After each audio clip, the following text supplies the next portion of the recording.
Joining us now, Texas Senator Ted Cruz. Senator, let's talk about the double standard. You got Hillary Clinton and her problems. I know it's funny, but, I mean, it's sad on the other side.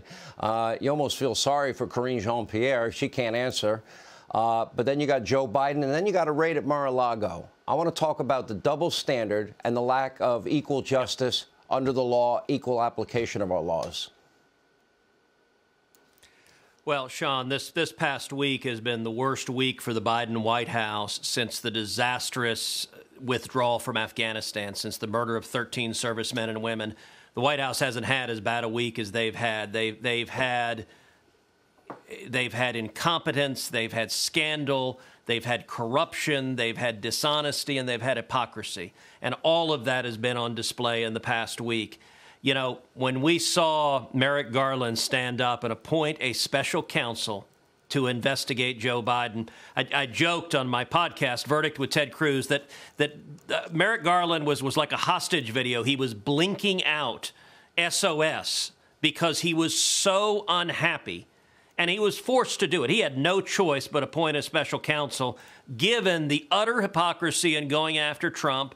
And it was discovered that Biden had classified documents, not in one place, not in two places, not in three places, but 4 and 5. He had him stuck by his Corvette. He had him stuck in a room by the garage. He had him in the Penn Center. He had him in the residence. You got to wonder where Joe Biden didn't have classified documents. And all of his preening about irresponsibility, he's either being dishonest or incompetent, but what's clear is he's sending Karine Jean-Pierre out there to dissemble, to mislead, to say things that are factually false, and day after day she stands up and says falsehoods from that podium, and I think it's only going to get worse.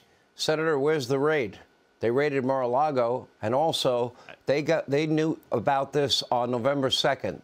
The midterm election was November the 8th. Why didn't they tell the American people the truth, considering it would have impacted the election and the people of this country had a right to know? Because this administration is corrupt and it's dishonest. You're right. They knew about it November 2nd.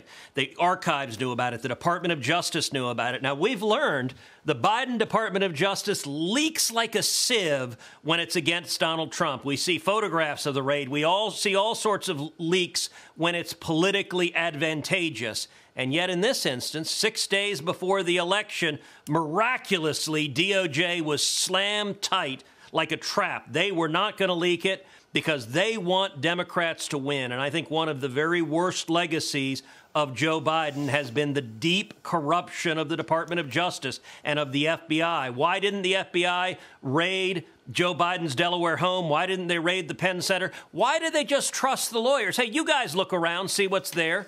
Because it is a patently double standard. And I will say this. I think the White House is not really concerned about legal exposure.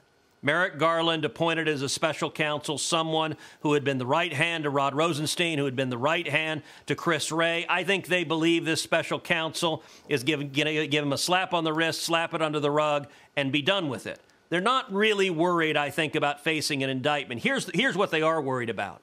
Merrick Garland and the Biden White House wanted to indict Donald J. Trump. They wanted to indict him for Mar-a-Lago, and suddenly they're in a world of hurt politically. Because if they bring that indictment, even someone who's been asleep under a log for 100 years will wake up and say, wait a second, why do you indict that guy for doing the same thing the other guy did?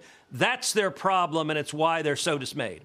Well, you know, they're going to indict him for, you can indict a ham sandwich. They'll find some reason if they can. Senator Ted Cruz, thank you as always for being with us. We appreciate it.